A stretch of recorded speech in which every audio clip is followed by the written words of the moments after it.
یا کسی کا دیا ہوا ہو گیا، جسے ہم عطا کہتے ہیں، کسی نے دے دیا، تو وہ علم غیب نہیں ہوگا۔ لہٰذا عطائی چیز وہ علم غیب نہیں ہوتی، انشاءاللہ آگے تفصیلات آ رہی ہے۔ پہلی چیز وہ ذاتی ہوگا، کیونکہ اللہ کی صفت ہے، اللہ کی تمام صفات ذاتی ہیں، لہٰذا کوئی علم اگر ذاتی نہیں ہے تو وہ علم تو ہوگا لیکن وہ علم غیب نہیں ہوگا۔ دوسری، کلی حاوی ہو، یعنی تمام جزیات اور کلیات اس میں شامل ہو۔ کوئی ایک جزی بھی اگر اس سے خارج ہو، کوئی ایک بات بھی اس سے خارج ہو، تو وہ علم غیب نہیں ہوگا۔ انشاءاللہ دلائل آگے آ رہے ہیں، ابھی تو صرف سمجھے کہ کیا کیا چیز ہونا ضروری ہے۔ چنانچہ ہمارے بریلوی بھائی جو کہتے ہیں کہ کائنات کے بننے سے لے کر جب جنتی جنت میں چلے جائیں گے اور جہنمی جہنم میں چلے جائیں گے، تو اس وقت تک کے ذرے ذرے کا علم نبی اکرم صلی اللہ علیہ وسلم کو ہے، یہ علم غیب نہیں ہے۔ اس لیے کہ علم غیب کے اندر کلی حاوی ہونا ضروری ہے، یعنی کلیات اور جزیات کا ہونا ضروری ہے۔ اس میں تو کائنات سے پہلے تک جو کروڑوں ہزاروں سال تک خدا جانے کتنے گزرے تھے، اللہ اس کو جانتا ہے، اس کی معلومات شامل نہیں ہے۔ پھر جنت کی زندگی اور جہنم کی زندگی جو غیر متناہی ہے، عبدالآباد تک ہے، اس کی وہ کروڑوں اربوں معلومات نہیں ہے، تو وہ علم غیب اگر اس کے اندر حد آ گئی، تحدید آ گئی، یعنی یہاں سے لے کر یہاں تک کا علم ہے، یا ان چیزوں کا علم ہے، ان چیزوں کا علم نہیں، تو وہ علم غیب نہیں کہلائے گا۔ اس لیے کہ اللہ کی صفت ہے اور اللہ کلیات جزیات سب پر حاوی ہے، اور سب کو اس کا علم، سب چیزوں کو اس کا علم ہے۔ جیسے کلیات اور جزیات کا پیدا کرنے والا ہے، ویسے اس کا جاننے والا بھی ہے۔ کوئی ذرہ اللہ کے علم سے خارج نہیں ہے۔ اسی طرح عالم الغیب کوئی بھی ہو، اس کا کوئی ذرہ اس کے علم سے خارج ہو تو وہ عالم الغیب نہیں ہوگا، وہ علم غیب نہیں ہوگا، کچھ اور ہو سکتا ہے، علم غیب نہیں ہوگا۔ لہذا مخلوقات میں سے کوئی شخص علم غیب سے متصف نہیں ہو سکتا۔ دوسری چیز، پہلی ذاتی اور دوسری کلی حاوی، یعنی کلیات جزیات تمام کا علم ہو، اور تیسری ازلی، ہمیشہ سے۔ یہ نہیں کہ پہلے تو نہیں تھی پھر بعد میں دے دی گئی، یا شروع میں نہیں تو نہیں تھی وفات سے پہلے دے دی گئی، یا معراج والی رات دے دی گئی، نہیں، ایسا نہیں، ازلی ہو، چونکہ اللہ کی صفت ہے۔ تو یہ تین چیزیں جب کسی علم کے اندر ہوں گی، وہ ذاتی بھی ہو، کلی حاوی بھی ہو اور ازلی بھی ہو، وہ علم غیب کہلائے گا۔ ان تینوں میں سے ایک شرط بھی اگر کم ہو، وہ علم غیب نہیں ہو سکتا۔ یہی وجہ ہے کہ علم غیب باری تعالیٰ کا خاصہ ہے۔ چنانچہ قاضی ثناء اللہ پانی پتی رحمہ اللہ فرماتے ہیں تفسیر مظہری جلد نمبر 1 صفحہ نمبر 358، العلم المختص به هو علم الغیب، اللہ کے ساتھ جو علم خاص ہے وہ علم غیب ہے، کیونکہ اللہ کا علم ذاتی ہے، اللہ کا علم ازلی ابدی ہے، اور اللہ کا علم کلی اور جزئی پر حاوی ہے، تو لہذا اس کے ساتھ جو علم خاص ہے وہ علم غیب ہے۔ اب اس علم غیب کے اندر جب اللہ کا خاصہ ہو گیا، اللہ کی صفت ہوگی، کسی کو شریک کرنا یہ شرک کرنا ہوگا، یہ شرک فی الصفات ہوگا۔ جب آپ یہ سمجھ گئے کہ علم غیب کے اندر تین چیزوں کا ہونا ضروری ہے، ذاتی ہونا، کلی حاوی ہونا اور ازلی ہونا، اب اس پر چند دلائل لیں گے۔ لہٰذا جو چیز عطا کے ذریعے ہو، عطائی ہو، وہ علم غیب نہیں ہوگی، جو جزئی ہو وہ علم غیب نہیں ہوگی، جو بعض ہو وہ علم غیب نہیں ہوگا، جو پہلے نہ ملا ہو بعد میں ملا ہو وہ علم غیب نہیں ہوگا۔ جس پر اطلاع ہو، کوئی دلیل ہو، حواس خمسہ کے ذریعے معلوم ہو، کسی سبب کے ذریعے معلوم ہو، وحی کے ذریعے معلوم ہو، الہام کے ذریعے معلوم ہو، اٹکل پنجو کے ذریعے معلوم ہو، اس پر علم غیب کا اطلاق نہیں ہوگا۔ اس لیے کہ علم غیب کہتے اسے کہ جو بغیر کسی سبب کے حاصل ہو، اور یہ کہ کلی ہو۔ اب اس پر چند دلائل، تفسیر مدارک جلد نمبر 2 صفحہ نمبر 617، اور یہ حوالہ ہمارے بریلوی حضرات کے جو حکیم الامت ہے مفتی احمد یار گجراتی صاحب، انہوں نے بھی صفحہ نمبر 104 پر نقل کیا، جاء الحق والغیب ما لم یقم علیہ دلیل ولا اطلع علیہ مخلوق۔ غیب وہ ہے کہ جس پر کوئی دلیل قائم نہ ہو۔ اگر کوئی دلیل قائم ہو جائے، حواس خمسہ کے ذریعے معلوم ہوا ہے، اس وحی کے ذریعے معلوم ہوا، کسی اور ذریعے سے معلوم ہوا، یا اطلاع اس پر مخلوق مطلع ہو جائے، وہ علم غیب نہیں رہے گا۔ لہذا معلوم ہوا کہ عطائی جب قید آ گئی، جب عطائی کہہ دیا تو وہ علم غیب نہیں، اس لیے کہ علم غیب کے لیے عطائی نہیں، ذاتی ہونا ضروری ہے۔ دوسرا والا یہ علامہ شامی رحمۃ اللہ علیہ کا ہے، میں عبارت طلباء کے لیے عبارت پڑھ لوں گا انشاءاللہ، اور عوام کے لیے اس کا مختصر خلاصہ اور مفہوم بیان کر دوں گا۔ وہ فرماتے ہیں اپنے جو رسائل ہیں جو سہیل اکیڈمی لاہور سے چھپے تھے، اس کی جلد نمبر 2 صفحہ نمبر 313 کے اندر ان کی عبارت ہے، فرماتے ان علم الانبیاء والاولیاء هو باعلام من اللہ تعالی لهم وعلمنا بذلك هو باعلامهم لنا وهذا غیر علم اللہ تعالی الذي تفرد به وهو صفة من صفات القدیمہ الازلیہ الدائمہ الابدیہ۔ المنزہ عن التغیر والسمات الحدوث والنقص والمشارکت والانقسام، بل هو علم واحد علم بها جميع المعلومات كلياتها وجزئياتها ما كان منها وما يكون، ليس بضروري ولا كسبي ولا حادث، بخلاف علم سائر المخلوق. إذا تقرر ذلك فعلم الله المذكور هو الذي يمتح به، وأخبر في الآيتين بأنه لا يشارك فيه أحد ولا يعلم الغيب أحد إلا هو وما سواه إن علموا جزئيات منه وهو بعلامه واطلاعه لهم، وحينئذ لا يطلق أنهم يعلمون الغيب إذ لا صفة لهم يقتدرون بها على الاستقلال بعلمه، وأيضا هم علموا وإنما علموا. اللہ اکبر، کتنی واضح بات ہے. فرمایا اللہ اپنے انبیاء اولیاء اور مخلوقات کو جو علم دیتا ہے وہ اس علم کے سے ہٹ کر ہے، علاوہ جو اللہ کا علم. اللہ کا علم تو وہ ہے کہ جو صفت قدیمہ ہے، ازلی ہے، دائمی ہے، ابدی ہے، تغیر اور تبدل سے پاک ہے. وہ کسبی نہیں ہے، ضروری نہیں ہے، حادث نہیں ہے، کلیات اور جزیات پر حاوی. اور اسی علم کی اللہ نے یہ جو علم غیب والی آیات ہے اس میں تعریف کی گئی کہ یہ اللہ کا علم ہے، اور اسی وجہ سے اللہ کے اس علم کو علم غیب کہا گیا.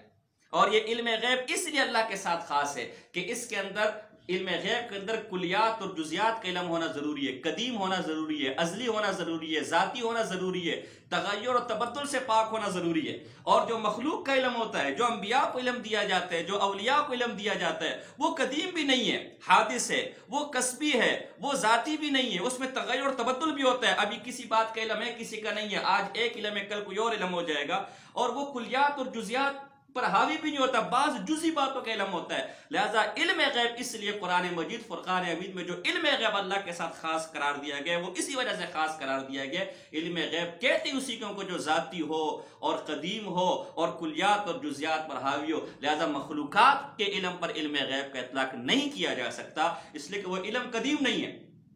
وہ علم حادث ہے، ذاتی نہیں ہے، اللہ کا دیا ہوا ہے. وہ علم کلی نہیں ہے، جزئی ہے. تو یہ حوالہ اس کے اندر وہ ساری جو ہم نے شرائط ذکر کی تھی وہ ساری کی ساری اس کے اندر موجود ہے. اگلا حوالہ میں پڑھنا چاہوں گا شاہ ولی اللہ محدث دہلوی کا. الوجدان الصریح یحکم بان العبد عبد وان ترقى وان رب رب وان تنزل وان العبد قط لا يتصف بالوجوب وبالصفات اللازمات للوجوب ولا يعلم الغيب الا ان ينطبع شيء في لوح صدر وليس ذلك علما بالغيب وانما ذلك الذي يكون من ذاتي والا فالانبياء والاولياء يعلمون لا محالة بعض ما يغيب عن العامة. تفہیمات الہیہ جلد 1 صفحہ نمبر 245. کہ آدمی کتنی بھی ترقی کر لے وہ آدمی ہے، وہ خدا کا بندہ ہے، وہ مخلوق ہے، وہ اللہ کی صفات سے متصف نہیں ہو سکتا، وہ اللہ کی ذات اور صفات میں شریک نہیں ہو سکتا.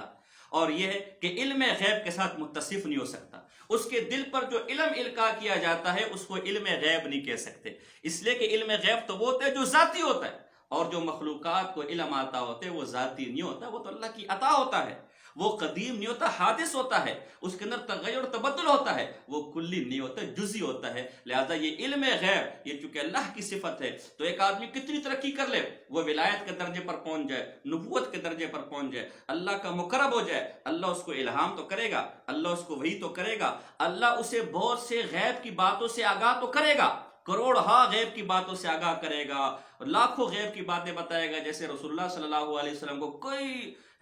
بے شمار غیب کی باتیں بتائی، قیامت کے فتنوں کے متعلق بتایا، قیامت کی نشانیوں کے متعلق بتایا، اور ایک ایک جو بات حضور نے بتائی وہ پوری ہوئی، اور باقیوں کی پورے ہونے کا انتظار ہے، لیکن اس پر علم غیب کا اطلاق نہیں کیا جا سکتا. یہ شاہ اللہ محدث دہلوی رحمہ اللہ. اسی طرح صاحب بزازیہ، فتاوی بزازیہ مشہور فتاوی ہے، جلد نمبر 1 صفحہ نمبر 80، اس میں لکھتے ہیں وما اعلم اللہ تعالی لخیار عباده بالوحی او الالہام الحق لم یبقا بعد الاعلام غیبا. اللہ اکبر. اللہ جو اپنے خاص بندوں کو الہام یا وحی کے ذریعے علم دیتا ہے وہ دینے کے بعد غیب نہیں رہتا، علم غیب نہیں رہتا. اس لیے کہ علم غیب تو وہ ہے کہ جو کسی کا دیا ہوا نہ ہو، وہ ذاتی ہے. جب اللہ نے دے دیا تو وہ علم غیب نہیں رہا. لہذا بنیادی شرط علم غیب کے اندر یہ کہ وہ ذاتی ہو، عطائی نہ ہو، کسی کا دیا ہوا نہ ہو. اب ہمارے جو بریلی بھائی ہیں خود اندازہ لگا لیں، خود فیصلہ کر لیں، یا آپ لوگ خود فیصلہ کر لیں کہ جو نبی اکرم صلی اللہ علیہ وسلم کو علوم دیے گئے، یا اولیاء اللہ کو دیے گئے، یا نبیوں کو دیے گئے، وہ اللہ کی طرف سے دیے گئے بطور وحی کے، یا اگر اولیاء تو بطور الہام کے. ان پر علم غیب کا اطلاق کسی صورت نہیں ہو سکتا. یہی وجہ ہے کہ قاضی ثناء اللہ پانی پتی نے اور دیگر علماء نے اس علم غیب کو اللہ کے ساتھ خاص قرار دیا ہے. اور علامہ عبدالعزیز پرہاروی رحمہ اللہ اکبر کبیرہ ہیں، جن کے بارے میں علماء جو قریباً 250 سے زیادہ علوم کے ماہر تھے، اور فرمایا جاتا ہے اگر یہ زندہ رہتے تو اس ہندوستان کے اندر شاہ ولی اللہ محدث دہلوی رحمہ اللہ سے بڑے عالم ہوتے، اور ان جیسا عالم اس ہندوستان کی سرزمین نے دیکھا نہیں ہوتا. وہ فرماتے ہیں ان کی نبراس شرح قید کی مشہور شرح اس کے صفحہ نمبر 574 پر لکھتے ہیں وَالتحقیق ان الغیب ما غاب عن الحواس والعلم الضروری والعلم الاستدلالی وقد نطق القرآن بنفی علم من سواہ تعالی. فرمایا غیب وہ علم ہے کہ جو حواس خمسہ سے ماورا ہو، جو نظر اور استدلال سے غور و فکر سے معلوم نہ ہو سکے، حواس خمسہ کے ذریعے معلوم نہ ہو سکے. اسی علم غیب کی نفی اللہ نے قرآن میں مخلوقات سے کی ہے. لہذا مخلوقات کو جو علم حاصل ہوتے ہیں وہ حواس خمسہ کے ذریعے سے حاصل ہوتا ہے، نظر و فکر سے حاصل ہوتا ہے، استدلال سے حاصل ہوتا ہے، وحی سے الہام سے حاصل ہوتا ہے، خبر صادق سے حاصل ہوتا ہے. اس پر علم غیب کا اطلاق نہیں کیا جا سکتا. فمن ادعى انه يعلمه كفر ومن صدق المدعي كفر واما ما علم بحاسة او ضرورة او دلیل فليس بغیب. لہذا اس علم غیب کا کوئی دعویٰ کرے گا تو کافر ہوگا. تبھی انبیاء نے ساری زندگی علم غیب کا دعویٰ نہیں کیا، کئی غیب کی باتیں بتائی، کبھی بھی علم غیب کا دعویٰ نہیں کیا، بلکہ رسول اللہ صلی اللہ علیہ وسلم نے صراحتاً قرآن و حدیث میں خود سے علم غیب کی نفی کی ہے، جیسے آگے انشاءاللہ آ جائے گا. تو مخلوق کا علم، البتہ شارح نبراس پرہاروی رحمہ اللہ، مخلوق کو جو علم حاصل ہوتے ہیں وہ حواس خمسہ کے ذریعے سے حاصل ہوتا ہے، یا کسی دلیل کے ذریعے سے حاصل ہوتا ہے، نظر و فکر کے ذریعے سے حاصل ہوتا ہے. جو بھی جس طریقے سے بھی علم حاصل ہو اس پر کوئی نہ کوئی دلیل، کوئی نہ کوئی واسطہ، کوئی نہ کوئی سبب موجود ہوتا ہے. لہذا اس کو علم غیب نہیں کہا جا سکتا، اس لیے کہ علم غیب ہوتا ہی وہ جو بغیر واسطے کے حاصل ہو، جو ذاتی ہو. فلا کفر فی دعواہ ولا فی تصدیقہ عند المحققین. اس طرح چھٹا والا علامہ نصفی رحمہ اللہ کا پہلے بھی میں حوالہ دے چکا ہوں. یہ ایک دوسرا حوالہ تفسیر نصفی جلد 2 صفحہ نمبر 723 ما یدرک بالدلیل لا یکون غیبا. جو کسی دلیل سے معلوم ہو جائے، حواس خمسہ سے معلوم ہو جائے، وحی سے معلوم ہو جائے، الہام سے معلوم ہو جائے، نظر و فکر سے معلوم ہو جائے، استدلال سے معلوم ہو جائے، وہ علم غیب نہیں رہے گا. اس کو آپ علم کہہ سکتے ہیں، اخبار غیب کہہ سکتے ہیں، انباء غیب کہہ سکتے ہیں، اطلاع الغیب کہہ سکتے ہیں، اظہار غیب کہہ سکتے ہیں، جو بھی ہے جو چھپی بات آپ کو معلوم ہو، لیکن اس پر علم غیب کا اطلاق نہیں کیا جا سکتا. اسی طرح آگے چلیے، یہ علامہ آلوسی رحمہ کی لمبی چوڑی بات میرے پاس ہے، لیکن وہ انشاءاللہ میں آگے پڑھوں گا کسی اور موقع پر. اس طرح علامہ ابن کمال پاشا حنفی رحمہ اللہ کے چند رسائل چھپے ہیں، رسائل ابن کمال پاشا 5 جلدوں میں. اس کی جلد نمبر 1 صفحہ نمبر 254 پر علم غیب پر ان کے ایک رسالہ ہے. اس میں علم غیب کی تعریف کرتے ہیں والغیب ما لم یقم علیہ دلیل ولا ینسب له امارۃ ولم یتعلق به علم مخلوق. فرمایا کہ علم غیب ہے کہ اس میں کوئی دلیل اور کوئی نشانی نہ ہو، کوئی یعنی کسی دلیل سے، کسی واسطے سے، کسی ذریعے سے معلوم نہ ہو سکے، وہ علم غیب ہے. اور مخلوق کا جو علم ہوتا ہے اسے علم غیب سے کوئی تعلق نہیں، اسے علم غیب سے کوئی واسطہ نہیں. لہذا مخلوق کا علم علم غیب ہو ہی نہیں سکتا. علم غیب ہے تو اللہ کا خاصہ ہے، اللہ کا علم علم غیب ہے.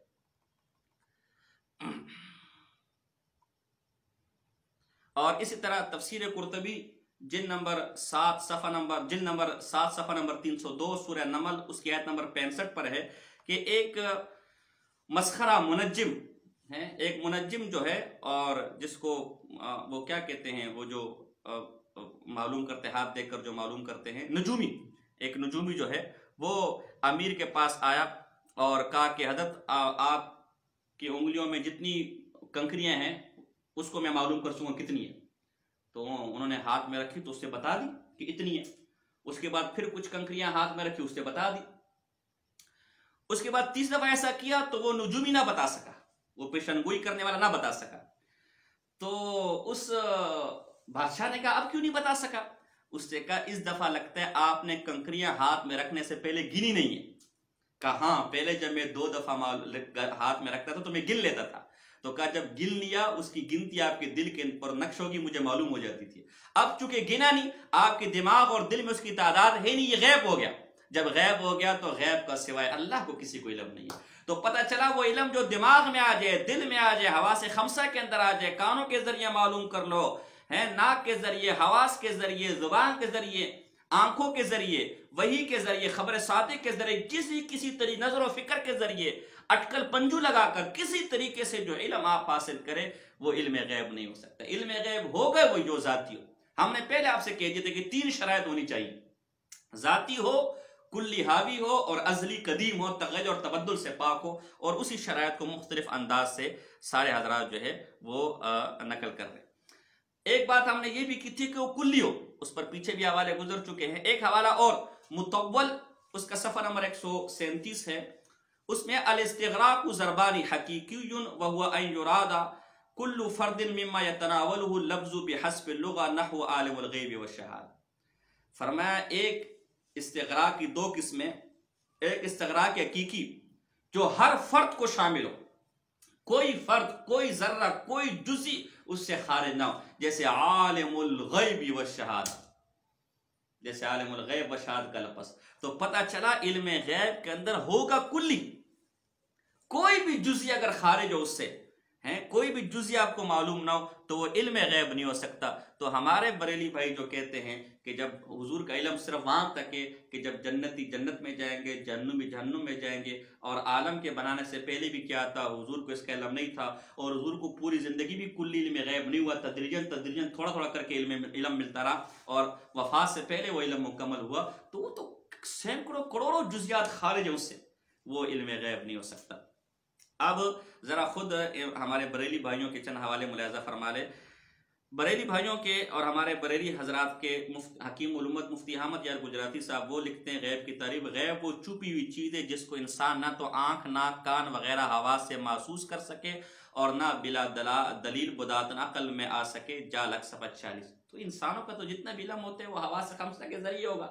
اور مفتی صاحب کہتے ہیں جو حواس خمسہ کے ذریعے معلوم ہو وہ غیب نہیں ہوتا۔ بذریعہ آلات چھپی ہوئی چیز معلوم کی جاوے وہ علم غیب نہیں۔ مثلا کسی آلے کے ذریعے سے عورت کے پیٹ کا بچہ معلوم کرتے ہیں، یا کہ ٹیلی فون اور ریڈیو سے دور کی آواز سن لیتے ہیں، اس کو علم غیب نہ کہیں گے، کیونکہ علم غیب کی تعریف میں عرض کر دیا گیا کہ جو حواس سے معلوم نہ ہو سکے، جبکہ آلہ نے اس کو ظاہر کر دیا تو اب غیب کا رہا۔ صفحہ نمبر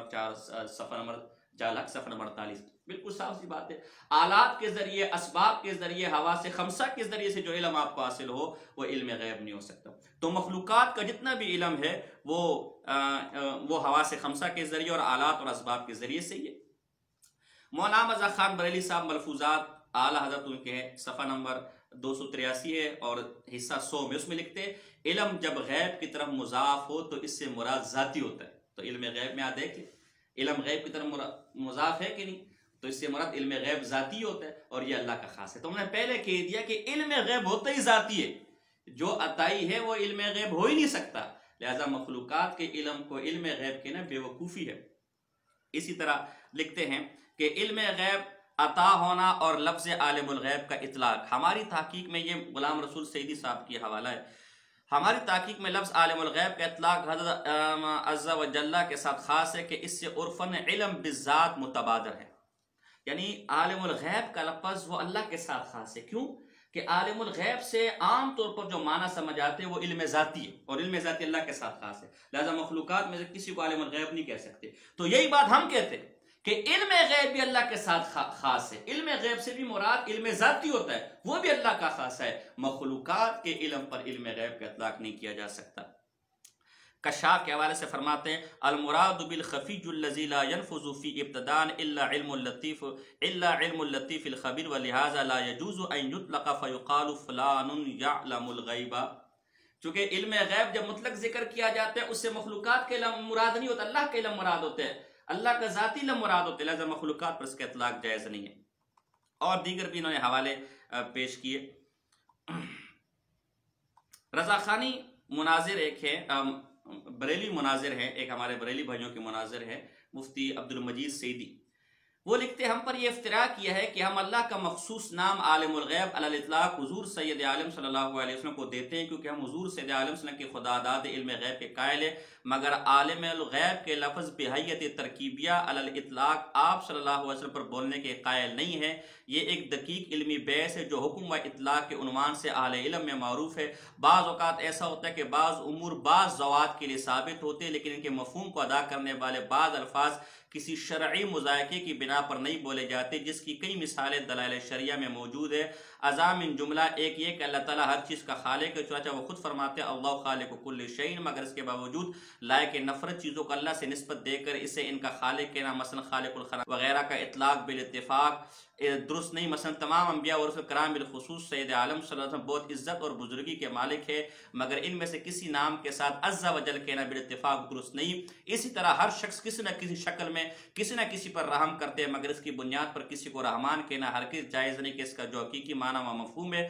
وہ محض اللہ تعالیٰ کے ساتھ خاص ہے۔ یہی فلسفہ عالم الغیب کے لفظوں میں ہے، اس میں علم ذاتی، ازلی، ابدی، مطلق، محیط، تفصیلی کا بیان ہے، جو کسی کے لیے ماننا اسے الہ ماننا ہے۔ علم النبی پر اعتراضات کا قلقمہ صفحہ 20 کاظمی کتب خانہ۔ اللہ اکبر۔ جس طرح کہ رحمان اللہ کے ساتھ خاص ہے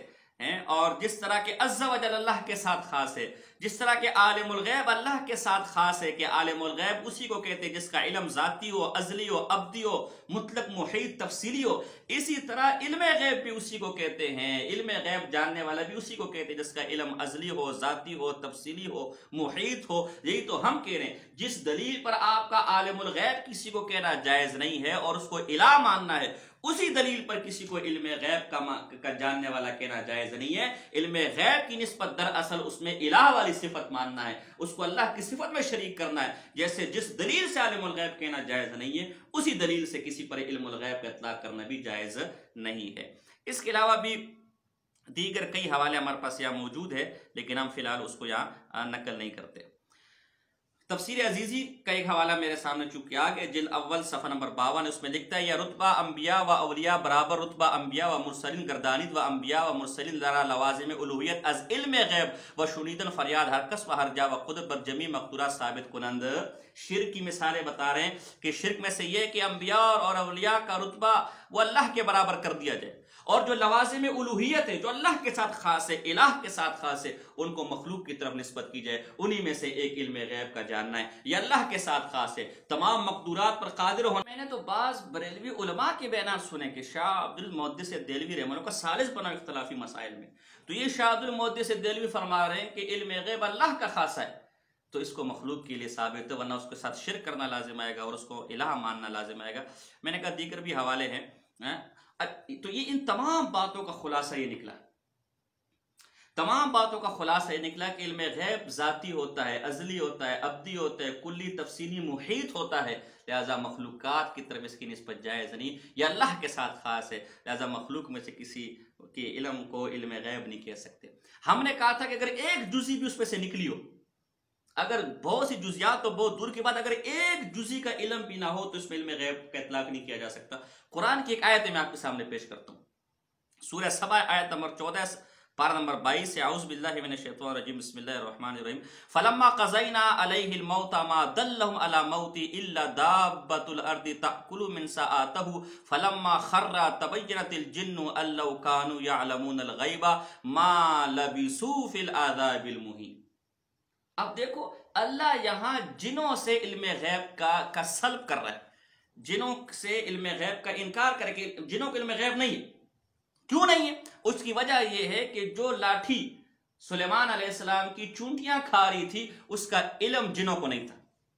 اب یہ ایک امر ہے، ایک جزئی ہے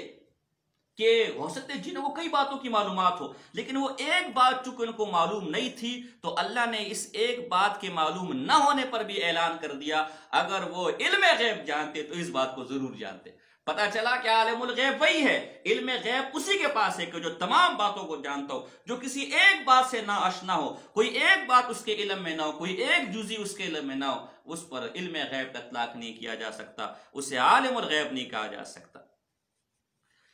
یہ جو ہم نے کہا کہ علم غیب اللہ کے ساتھ خاص ہے اور مخلوق پر اس کا اطلاق نہیں ہو سکتا، اس پر ہم مزید چند حوالے دیتے ہیں۔ اس باب میں بریلی بھائی بھی ہمارے ساتھ متفق ہیں، بعض علماء ان کے، چنانچہ پشاور کے ان کے بہت بڑے عالم ہیں گزرے، پیر محمد چشتی صاحب، ان کی کتاب اصول تکفیر، اس کا صفحہ نمبر 379 ہے، علم غیب کا لفظ اس کے شرعی مفہوم کے لیے موضوع ہونے کی بنا پر اللہ تعالیٰ کی صفت خاص ہے۔ یعنی شرعی معنی میں، اصطلاحی معنی میں چونکہ علم غیب ذاتی ہوتا ہے، قدیم ہوتا ہے، ابدی ہوتا ہے، تغیر اور تبدل سے پاک ہوتا ہے، کلی جزی پر حاوی ہوتا ہے، تفصیلی محیط ہوتا ہے، لہذا اس شرعی مفہوم میں، شرعی معنی میں علم غیب اللہ کے ساتھ خاص ہے۔ شریعت کے اندر مخلوق کے علم پر علم غیب کا اطلاق نہیں کر سکتے۔ اور اسی طرح اس کے صفحہ نمبر 393 پہ لکھتے علم غیب کا اپنے شرعی مفہوم کے اعتبار سے اللہ تعالیٰ کی صفت مختصہ ہونے کی بنا پر اس کی نسبت غیر اللہ کی طرف مطلقاً یعنی فلان یعلم الغیب جیسے الفاظ کا استعمال ناجائز ہونا صرف اہل سنت کی چار دیواری کا مسئلہ ہی نہیں ہے، بلکہ کل مکاتب فکر اسلام کے نزدیک متفقہ ہے۔ تو یہ چند حوالے آپ کے سامنے پیش کیے۔ یہاں ایک ویسے تو آپ کو سمجھ آ گیا ہوگا، لیکن مزید فائدے کے لیے میں بتا دوں کہ آخر مخلوق کے علم پر علم غیب کا اطلاق کیوں نہیں ہو سکتا۔ اس کی وجہ ہے کہ آپ نے شرائع کے اندر پڑھا ہوگا کہ اسباب العلم المخلوق ثلاثۃ الحواس الخمسۃ وخبر الصادق والعقل۔ مخلوق کے لیے جو علم حاصل ہوتے ہیں اس کے اسباب تین ہیں، یا تو حواس خمسہ کے ذریعے، آنکھ، یہ آنکھ کسی چیز کو دیکھے گا، کانوں سے کوئی چیز سنے گا، ناک کسی چیز کی خوشبو وغیرہ آتی ہے اس کو علم ہوتا ہے کہ یہ چیز کیسی ہے، ذوق ذائقہ کسی چیز کو چکھتے اس کو پتہ چلتا ہے بھئی یہ چیز کیسی ہے، میٹھی ہے، کڑوی ہے، کوڑی ہے، کیسی ہے۔ لمس پورے بدن کے اندر، زبان کے اندر چھوتا ہے، گرم ہے، ٹھنڈا ہے، گیلا ہے، سوکھا ہے، اس کو پتہ چلتا ہے، یہ حواس خمسہ ہے۔ یا عقل نظر و فکر کرتا ہے، غور و فکر کرتا ہے اور صغرے کبرے ملاتا ہے، قیاس کرتا ہے، نتیجے نکالتا ہے۔ یا خبر صادق، کوئی سچا آدمی، کوئی سچا آدمی خبر دیتے تو اس کو اس بات کا علم ہوتا ہے کہ بھئی یہ واقعہ ہوا ہے۔ یہ تین ذرائع، یہ تین ذرائعوں کے علاوہ مخلوق کو علم غیب حاصل نہیں ہو سکتا۔ جو وحی اور الہام ہے وہ بھی خبر صادق میں داخل ہے۔ تو جب مخلوقات کو علم حاصل ہونے کے ذرائع تین ہیں، اسباب ہی تین ہیں، اس سے ہٹ کر مخلوق کو علم ہو ہی نہیں سکتا، تو علم غیب تو کہتے اسے کہ جو بغیر سبب کے حاصل ہو، بغیر اسباب کے حاصل ہو، بغیر آلات کے ذریعے حاصل ہو، اس کے حاصل ہونے پر کوئی دلیل قائم نہ ہو، کوئی سبب قائم نہ ہو۔ تو چونکہ مخلوق کے علم کے یہی تین اسباب ہے، ان تین اسباب کے علاوہ مخلوق کو علم حاصل ہی نہیں ہو سکتا، لہذا مخلوق عالم الغیب اور علم غیب کے جاننے والا ہو ہی نہیں سکتا۔ اس لیے کہ علم غیب کہتے اسے کہ جو بغیر کسی سبب کے حاصل ہو، جو ذاتی ہو، ہمیشہ سے اور ہمیشہ رہے۔ اچھا، اب میں اپنا طلباء حضرات کے لیے ایک نکتے کی بات آپ کو بتاتا ہوں۔ جب آپ یہ سمجھ گئے کہ علم غیب ہوتا ہی ذاتی ہے، عطائی علم غیب ہوتا نہیں، تو اب ہمارے بریلی بھائیوں نے علم غیب کی دو قسمیں بنائی، ایک علم غیب ذاتی جو اللہ کے ساتھ خاص ہے، اور ایک علم غیب عطائی جو مخلوق کے ساتھ خاص ہے۔ یہ تقسیم الشیء الی نفسی و الی غیری کی خرابی لازم آ رہی، اس لیے کہ علم غیب ہوتا ہی ذاتی ہے، علم غیب عطائی ہو ہی نہیں سکتا۔ تو آپ نے علم غیب کی دو قسم بنا دی، علم غیب ذاتی، عطائی، تو عطائی کی طرف اس کی نسبت کی، یہ تقسیم الشیء الی غیری ہے۔ اور علم غیب ہوتا ہی ذاتی، آپ نے اس علم غیب جو ہوتا ہی ذاتی اس کی ایک اور قسم بنا دی ذاتی، تو یہ تقسیم الشیء الی نفسی ہے، اور وہ باطل ہو۔ تو لہٰذا یہ کہنا کہ علم غیب ایک وہ بھی ہوتے ہیں جو عطائی ہوتے ہیں، وہ علم غیب ہوتا ہی نہیں ہے، اس کو علم غیب کہنا یہ تقسیم الشیء الی نفسی و الی غیری ہے، جو بالاتفاق علماء اور مناطقہ تقسیم الشیء الی نفسی و الی غیری یہ باطل ہوتا ہے۔ خلاصہ کلام یہ کہ علم غیب وہ ہوگا جو ذاتی ہو، عطائی نہ ہو، کلی ہو، جزی نہ ہو، بازی نہ ہو، کوئی جزیہ اس سے خارج نہ ہو، ازلی، ابدی، قدیم، تغیر و تبدل نہ ہو، یہ اللہ کی صفت ہے۔ اب اگر ہمارے بڑوں میں سے یا علماء میں سے کسی نے مخلوق کے علم پر علم غیب کا اطلاق کیا ہے، کسی نبی کو علم غیب جاننے والا کہہ دیا یا ان کو علم غیب ہوتا ہے، تو دیکھ ایک بات یاد رکھیں، امتیوں کے اقوال کی بنیاد پر شریعت کی اصطلاحوں میں تعویلات نہیں کی جاتی، قرآن و حدیث میں تعویلات نہیں کی جاتی۔ جمہور کے مقابلے میں اور ایک اتفاقی مسئلے میں بعض شاذ اقوال کی بنیاد پر اس میں تعویلیں نہیں کی جاتی، ان کو توڑا نہیں جاتا، بلکہ ان شاذ اقوال کو جمہور کی طرف لایا جاتا ہے، امتیوں کے اقوال کو قرآن و حدیث کی طرف موڑا جاتا ہے، قرآن و حدیث کو امتیوں کے اقوال کی طرف نہیں موڑا جاتا ہے۔ تو اول تو وہ صحیح سند سے ثابت نہیں ان بزرگوں سے، اگر صحیح سند سے ثابت بھی ہے تو ہم کہتے ہیں وہ لغوی اعتبار سے، مثلا کوئی بھی کسی بھی غیب کی بات کو جان لینے پر انہوں نے علم غیب کا اطلاق کر دیا، شرعی یہ ان کی غلطی ہے، تسامح ہے، اور غلطیوں اور تساموں کو رد کیا جاتا ہے، خطاؤں کو رد کیا جاتا ہے۔ امام مالک رحمہ اللہ فرماتے ہیں اس صاحب قبر کے علاوہ یہ الزبدۃ الزکیہ کے اندر یہ عبارت اور یہ بات مولانا ظفر صاحب بریلی امام مالک کی لے کر آئیں کہ اس قبر والے کے سوا ہر ایک کی بات کو قبول بھی کیا جا سکتا ہے اور رد بھی کیا جا سکتا ہے۔ تو شریعت کے اندر علم غیب وہ ہوتا ہے جو کلی ہو، ذاتی ہو، ابدی ہو، قدیم ہو، تغیر اور تبدل سے پاک ہو، تفصیلی ہو، محیط ہو، وہ اللہ کے ساتھ خاص ہے۔ لہذا مخلوق میں اگر کسی بڑے کسی بزرگ نے کسی پر علم غیب کا اطلاق کیا تو غلط کیا، ہم اس کو رد کریں گے، یہ اس کو خطا تسلیم کریں گے اور اس میں تعویل یہ کریں گے کہ اس سے مراد علم غیب لغوی ہے، یعنی محض کسی غیب کا بات کا پتہ چل جانا اس پر علم غیب کا اطلاق کر دیا، یہ درست نہیں ہے۔ لیکن ان حوالہ جات کو لے کر تمام مخلوقات پر علم غیب کا اطلاق کرنا یا یہ کہ علم غیب کو عقیدہ بنا لینا، یہ درست نہیں ہے۔ اس کو ایک ذرا مثال سے سمجھے۔ دیکھیں لغت کے اندر رسول کے معنی آتے پیغام رسا، میسنجر، ڈاکیا، پوسٹ مین، کسی کا پیغام لے کر جانے والا۔ اب شریعت کے اندر یہ رسول ایک خاص اصطلاح ہے۔ اب کوئی آدمی اپنے آپ کو رسول کہنے لگ جائے اور جب اس کا گریبان آپ پکڑو تو کہ نہیں جی میرا مقصود تو یہ تھا کہ میں ایک پیغام رساؤں، میں تبھی اپنے آپ کو رسول کہہ رہا ہوں، یہ بات مانی جائے کہ تو کھلا الہاد ہے۔ نبی کا ایک معنی نبعن، خبر دینے سے بھی ہے، خبر دینے والا۔ اب ایک آدمی اپنے آپ کو نبی کہنا شروع کر دے اور جب آپ اس کا گریبان پکڑے وہ کہ نہیں جی میری مراد تو لغوی نبی تھی، اصطلاحی نبی نہیں تھی، تو کیا آپ اس کو معاف کریں گے؟ بالفرض کسی اور نے کوئی نبی کا اطلاق اپنے اوپر کیا ہو کسی بزرگوں میں تو اس کی تعویل کریں گے، لیکن یہاں اس کو پکڑیں گے۔ حج کا معنی ارادہ کرنا ہے، قصد کرنا ہے۔ اب ایک شخص کسی مزار کی طرف جا رہا ہو اور ایک جی میں مزار کا حج کر آیا ہوں اور میرا مزار کی طرف حج کرنے کا ارادہ ہے اور وہاں سے واپس ہے تو اپنے آپ کو حاجی کے تو آپ اس کو معاف کریں گے؟ نہیں۔ اور وہ اس کو کہ جی حج سے مراد میرا لغوی معنی تھا، وہ اصطلاحی معنی نہیں، وہ شرعی منقول جب ہو چکا ہے تو اب اس کا اعتبار اس شرعی اصطلاح کا اعتبار ہوگا، لغوی معنی کا اعتبار نہیں ہوگا۔ اور اگر کسی نے ایسی کوئی بات کی تو اس کی تعویل کی جائے گی، لیکن اس بزرگ کی وجہ سے عامت الخلق کو، عام خلق کو، عام مخلوق کو اس چیز کو استعمال کرنے کی اجازت نہیں دی جائے گی۔ انشاءاللہ میں آگے حوالے پیش کروں گا۔ اب سمجھے بریلی ہمارے بھائی باس تفسیر ابن کثیر وغیرہ دیگر تفاسیر کے حوالے پیش کرتے ہیں کہ وہاں حضرت خضر علیہ السلام اور حضرت موسیٰ علیہ السلام کی جب ملاقات ہوئی تو وہاں الفاظ کان رجلا یعلم علم الغیب۔ پہلی بات یہ کہ یہ روایت قرآن و حدیث کے خلاف ہے، یہ شاذ روایت ہے، ہم نہیں مانتے، بات ہی ختم۔ دوسری بات اس کی سند درست نہیں، اس میں ایک راوی محمد بن اسحاق ہے جو بن اتفاق مجرور راوی ہے۔ الجرح و تعدیل جلد نمبر 7 صفحہ نمبر 193 پر اس کے اندر جرح مذکور ہے۔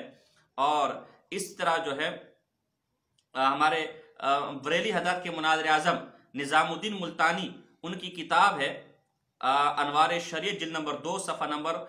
49، اس میں لکھتے ہیں کہ تمام محدثین نے مانا ہے کہ جس کو یحییٰ بن قطان چھوڑ دے گے ہم بھی اس کو چھوڑ دیں گے۔ اور یحییٰ بن قطان نے محمد بن اسحاق کے بارے میں لکھا ہے کہ اشہد ان محمد بن اسحاق کذاب، کہ وہ کذاب اور جھوٹ ہے، اور آگے دیگر بھی کی جرح نقل کی ہے، اس کو آپ دیکھ لیجئے گا۔ تو محمد بن اسحاق تو کذاب ہے، اور فتاوی نظامیہ صفحہ نمبر 228 پہ لکھتے کہ محمد بن اسحاق ایسا راوی ہے جو قابل سند بیان کرنے کے نہیں ہے، کیونکہ اس کے حق میں یحییٰ بن قطان جن کو تمام محدثین نے مانا ہے وہ محمد بن اسحاق کے متعلق لکھتے ہیں اشہد ان محمد بن اسحاق کذاب، یعنی میں گواہی دیتا ہوں کہ محمد بن اسحاق بڑا جھوٹ ہے، اور امام مالک نے اس کو دجال لکھا ہے، اور سلیمان ابن دارقطنی نے اسے دلیل پکڑنے کو منع کیا ہے، اور صاحب تقریب نے اس کو مدلس لکھا ہے۔ اس طرح اس کی ایک روایت میں حسن بن عمارہ ہے، یہ حسن بن عمارہ بھی متروک الحدیث ہے، اور متروک الحدیث راوی کی حدیث کو بالاتفاق نہیں لیا جاتا، یہ الضعفاء والمتروکین صفحہ نمبر 169 ہے۔ اسی طرح جو ہے عبداللہ ابن مبارک نے بھی اس کو متروک الحدیث کا، الکامل فی الضعفاء جلد نمبر 3 صفحہ نمبر 280، دیگر میں بس کئی جرحات ہیں۔ تو اول تو اس روایت کے اندر دو راوی، جو ایک تمہارے بقول دجال ہے اور دوسرا متروک الحدیث ہے، وہ آتا ہے۔ اور دوسری بات یہ ہے کہ اگر ہم اس روایت کو مان بھی لے تو یہاں لغوی مراد ہے، اصطلاحی جس کا ہم رد کر رہے ہیں اور جس کا اطلاق مخلوق پر نہیں ہو سکتا وہ یہاں مراد نہیں ہے، بلکہ لغوی علم غیب جاننے والا نہیں، محض ایک غیب کی بات جاننے والا ہے وہ ہے۔ چنانچہ مولانا غلام رسول سعیدی صاحب لکھتے ہیں اپنے آلت کی اور دیگر حضرت کی بارات نقل کرنے کے بعد کہ آلت بریلوی اور شبیر احمد عثمانی دونوں نے یہ تصریح کی کہ علوم اولین و آخرین کے حامل ہونے اور بکثرت غیوب پر مطلع ہونے کے باوجود نبی صلی اللہ علیہ وسلم کو عالم الغیب کہنا اور آپ کی طرف علم غیب کی نسبت کرنا ہر چند کے عذر لغت اور معنی صحیح ہے لیکن اصطلاحاً صحیح نہیں ہے۔ تو ان عبارات کے اندر بھی جو علم غیب کی نسبت کی گئی ہے وہ لغتاً لغوی اعتبار سے کی گئی ہے، اصطلاح میں جس علم کو علم غیب کہا گیا، جس کو شرک کہا گیا اور جس کو خاصہ خداوندی کہا گیا، وہ ان عبارات میں مراد نہیں ہے۔ لیکن چونکہ انہوں نے ان کی غلطی تھی، ان کے اب تو روایت بھی درست نہیں ہے، اول تو روایت بھی درست نہیں ہے، یہ تو ہم نے نیچے اتر کے بات کی، ورنہ ہمارے نزدیک تو روایت درست نہیں ہے، لیکن اگر کسی نے ایسا کیا بھی ہے تو وہ لغوی ہے اور تسامحاً ہے، وہ ان کی غلطی ہے۔ اب آپ کے ذہن میں آ رہا ہوگا کہ واہ بھائی، اگر آپ کے مولوی کوئی غلطی کرے تو آپ اس کو تسامح کہتے ہیں، غلطی کہتے ہیں، اور ہم اگر کوئی بات کریں اور ہم آج اگر اس علم غیب کا اطلاق نبی اکرم صلی اللہ علیہ وسلم پر کریں تو آپ ہم پر شرک کے فتوے لگاتے ہیں، آپ ہم پر کفر کے فتوے لگاتے ہیں۔ تو میرے بھائی ان بزرگوں کا مقام کچھ اور ہے، وہ حالت جذب میں ہوں گے، دھیان نہیں ہوگا، خطا ہو گئی ہوگی، انسان ہے، ان کو آپ اپنے اوپر قیاس نہ کریں۔ اور یہ صرف ہمارا قاعدہ اصول اور ضابطہ نہیں ہے بلکہ آپ کا بھی ہے۔ چنانچہ آپ کے شارح بخاری شریف الحق امجدی، ان کا فتاوہ ہے، فتاوہ شارح بخاری جلد نمبر 1 صفحہ نمبر 535 536، اس کے اندر آپ کے شارح بخاری شریف الحق امجدی اپنے فتاوہ شارح بخاری میں تفصیلی عبارات نہیں دے سکتا، یہ فتاوہ نیٹ پر بھی موجود ہے، دکان سے بھی مل جاتے ہیں، آپ وہاں سے لینا، میں سے بھی اشارہ کرتے چلا جاؤں گا، وقت بہت زیادہ ہے ہمارے پاس، بھی پڑھی طلباء بعد میں دیکھ لینا۔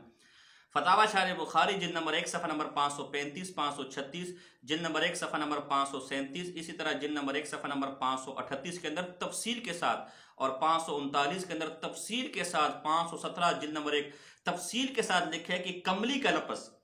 حضور پر کملی کا لفظ، یہ چونکہ تحقیر اور تصغیر کا لفظ ہے، لہذا کملی کا لفظ کا اطلاق نبی اکرم صلی اللہ علیہ وسلم پر کرنا جائز نہیں ہے، گستاخی ہوگا، جو کرتے ہیں وہ گستاخی کرتے ہیں۔ اسی طرح یثرب کے بارے میں کہتے ہیں کہ یثرب کا لفظ کی نسبت مدینے کی طرف کرنا جائز نہیں ہے، مگر پھر یہی شریف الحق امجدی صاحب فتاوہ شارح جلد نمبر فتاوہ شارح بخاری جلد نمبر 1 صفحہ نمبر 540 پر لکھتے ہیں کہ جن بزرگوں نے اپنے اشعار میں مدینے کی طرف یثرب کی نسبت کی ہے یا اپنے اشعار میں حضور علیہ السلام کی طرف کملی کی نسبت کی ہے، وہ تسامحاً ہے، ان کی توجہ نہیں گئی، وہ خطاً ہے، لہذا اس کو بنیاد بنا کر اب اس لفظ کی اجازت نہیں دی جا سکتی۔ ظاہر ہے کہ عدم توجہ کا ثمرہ ہے۔ اسی طرح جن اکابر کے کلام میں لفظ کملی وارد ہے وہ اسی بنا پر ہے کہ اس جانب توجہ نہ ہوئی کہ یہ کلمہ تصغیر ہے، ورنہ وہ ہرگز استعمال نہ کرتے۔ اور جو بعض اکابر کے کلام میں آگے اس کا جواب یہ دیتے، کبھی ایسا ہوتا ہے کہ اکابر سے بھی بوجہ بے التفاتی اس قسم کی لغزش ہوتی چلی آئی ہے۔ فتاوی شارح بخاری جلد نمبر 1 صفحہ نمبر 537۔ تو کملی کے لفظ کو انہوں نے خود تصغیر کا لفظ کہا، توہین کا لفظ کہا، تحقیر کا لفظ کہا، اور نبی اکرم صلی اللہ علیہ وسلم کی طرف توہین کے الفاظ، تصغیر کے الفاظ، تذلیل کے الفاظ یہ منسوب کرنا یہ کفر ہے۔ اسی طرح مدینے کو یثرب کہنے کو انہوں نے گستاخی قرار دیا، لیکن پھر خود ہی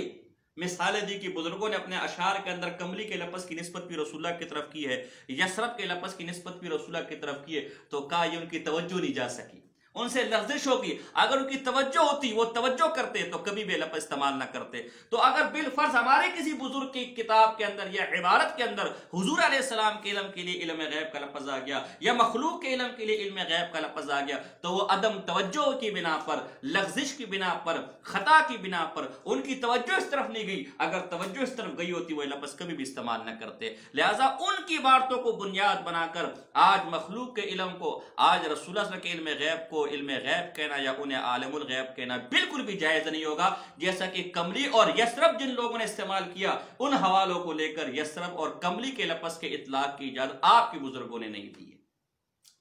تو یہ ذرا آپ ضرور اس کو یہاں یہ مغالطہ دیتے تو اس کو ذرا اپنے ذہن میں رکھیے گا۔ اللہ اکبر۔ اب یہاں آخری علم غیب کی تعریف جب ہوگی تو اب ایک آخری مغالطے کی طرف میں توجہ دلانا چاہتا ہوں۔ بڑا ایک اچھا سوال ہے، ہمارے بہت سے بریلی بھائی سوال کرتے ہیں کہ میرا بھائی ٹھیک ہے، آپ کہتے ہیں کہ حضور علیہ السلام کے علم پر یا مخلوقات کے علم پر یا انبیاء کے علم پر جن کو غیب کی باتیں حاصل ہوتی ہے ان کو آپ اخبار غیب تو کہہ سکتے ہیں، اطلاع الغیب کہہ سکتے ہیں، اظہار غیب کہہ سکتے ہیں، انباء غیب کہہ سکتے ہیں، لیکن علم غیب نہیں کہہ سکتے۔ تو سوال ہے کہ جب وہ کسی بات کی ان کو خبر ہوگی، کسی غیب کی بات کی خبر ہوگی، تو وہ خبر علم کو لازم ہے نا۔ کسی بات کی اطلاع ہوئی ہے تو اطلاع علم کو لازم ہے۔ تو جب اخبار غیب ہو گیا، اخبار غیب ہو گیا، تو علم غیب بھی ہو گیا۔ جب اظہار غیب ہو گیا تو علم غیب بھی ہو گیا۔ مثلا کوئی طالب علم یہاں سے آیا، کوئی بندہ یہاں سے اور مجھے کسی بات کی خبر دی کہ بھی فلاں حادثہ ہو گیا، دی تو مجھے خبر ہے، لیکن اس حادثے کو، اس واقعے کا مجھے علم ہو گیا کہ نہیں ہو گیا؟ تو خبر علم کو لازم ہے۔ جب آپ خبر مان رہے، غیوب کے اخبار مان رہے، انباء مان رہے، اطلاع مان رہے، اظہار مان رہے، تو علم بھی مان لیا، تو پھر علم کا اطلاق کرنے میں آپ کو کیا مسئلہ ہے؟ سوال بظاہر بڑا معقول سوال ہے اور بظاہر کچے ذہنوں کو بڑا تشویش میں مبتلا کر دیتا ہے، لیکن یہ سوال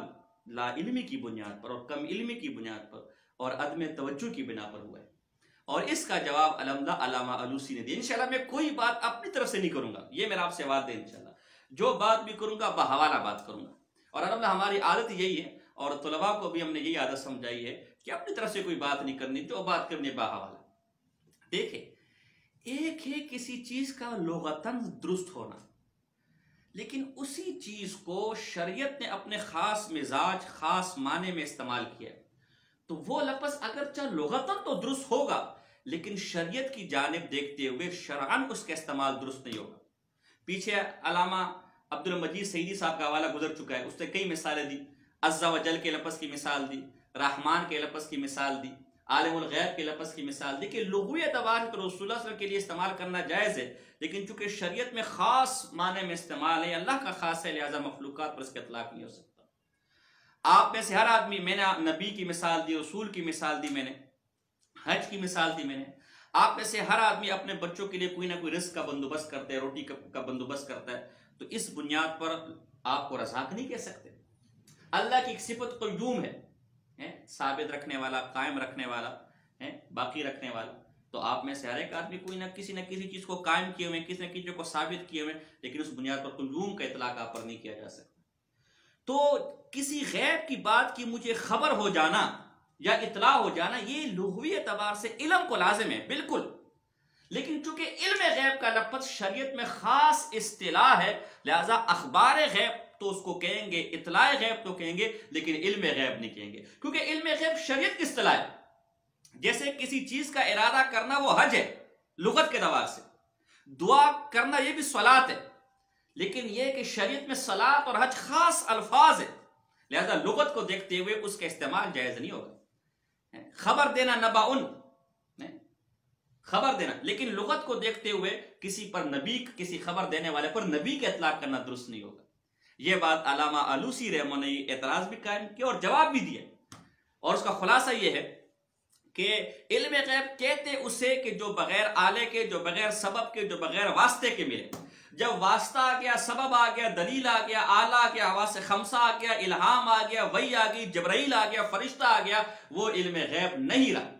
اب یہ سوال کہ جب علم غیب نہیں رہا تو کسی بھی ذریعے سے علم حاصل ہو تو علم تو ہے وہ، تو اس پر علم غیب کا اطلاق کیوں نہیں کر سکتے؟ انہوں نے جواب دیا، جو جواب میں نے دیا، کہ ایک چیز لغتاً تو درست ہوتی ہے، لیکن شرعاً اس کا استعمال جائز نہیں ہوتا۔ تو کسی غیب کی بات کا خبر ہو جانا اگرچہ وہ بھی علم ہے، لیکن چونکہ شریعت میں علم غیب خاص اصطلاح ہے جو ذاتی ہو، کلی ہو، تفصیلی ہو اور قدیم ہو، تغیر اور تبدل سے پاک ہو اور اللہ کی صفت ہے، لہذا شریعت میں اس علم غیب، اخبار غیب کا اطلاق تو کریں گے، اطلاع الغیب کا اطلاق تو کریں گے، انباء غیب کا اطلاق تو کریں گے، لیکن علم غیب کا اطلاق نہیں کریں گے۔ یہ ان کی بات کا مختصر خلاصہ ہے، طلباء کے لیے میں عبارت بھی پڑھ لیتا ہوں۔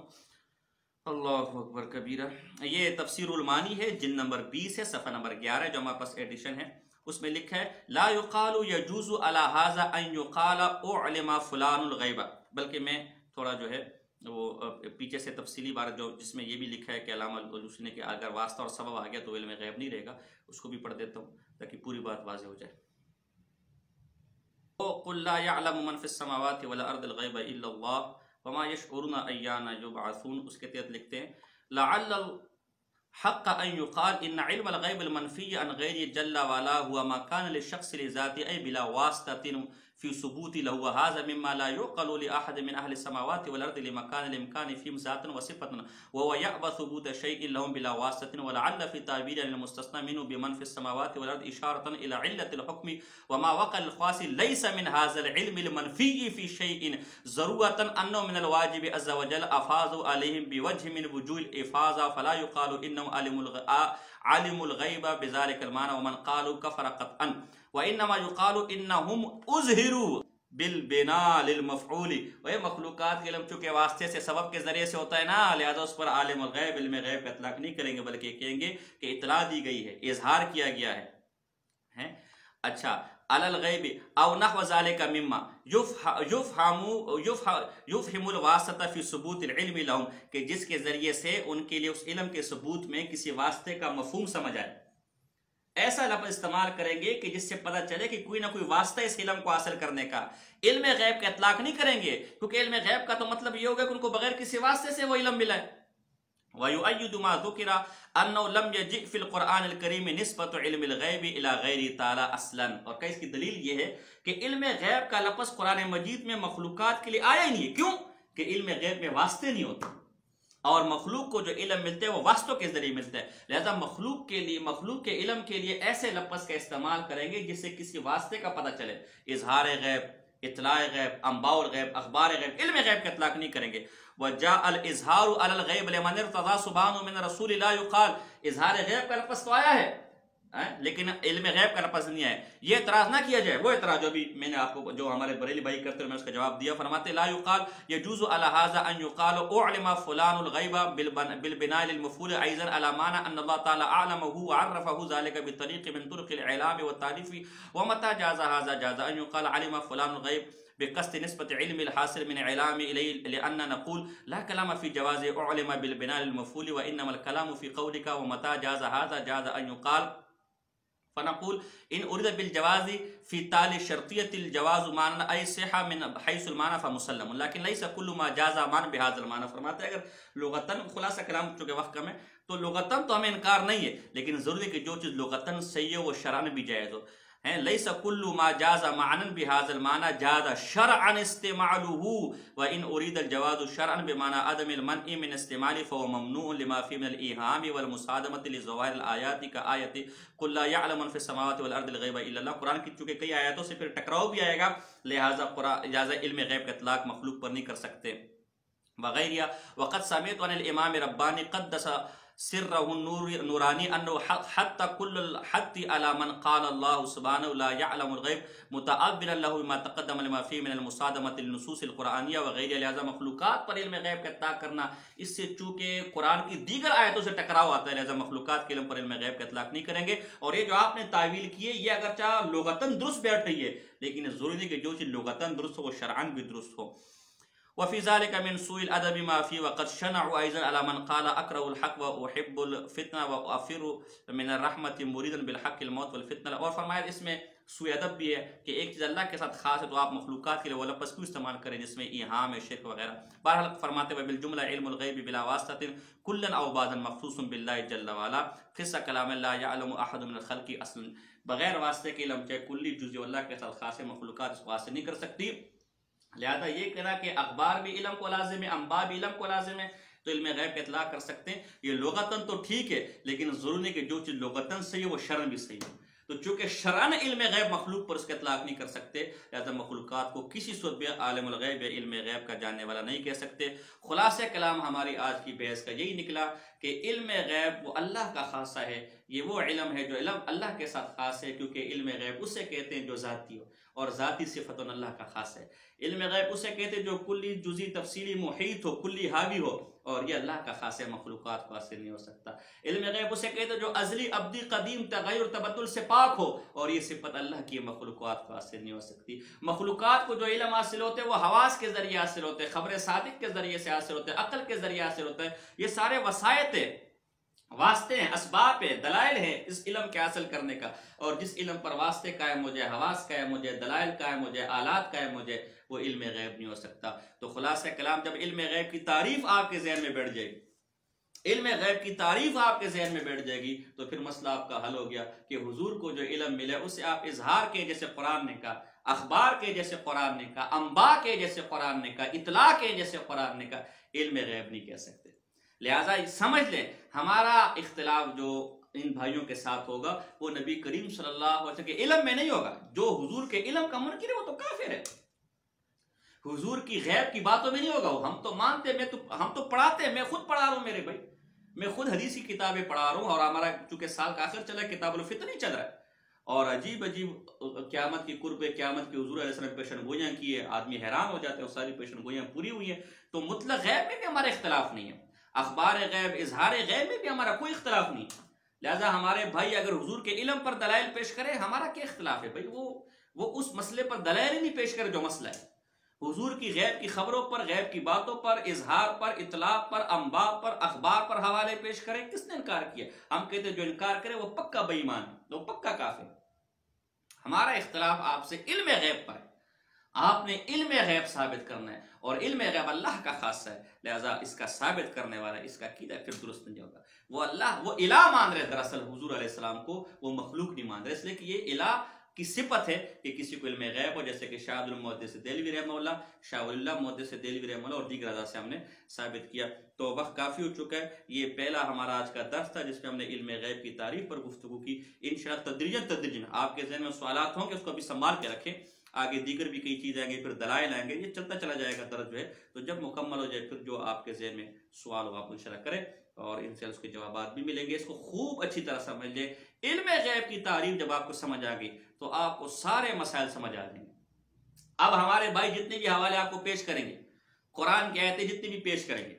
حدیثیں جتنے بھی پیش کریں گے، اس کا تعلق یا حضور کے علم سے ہوگا،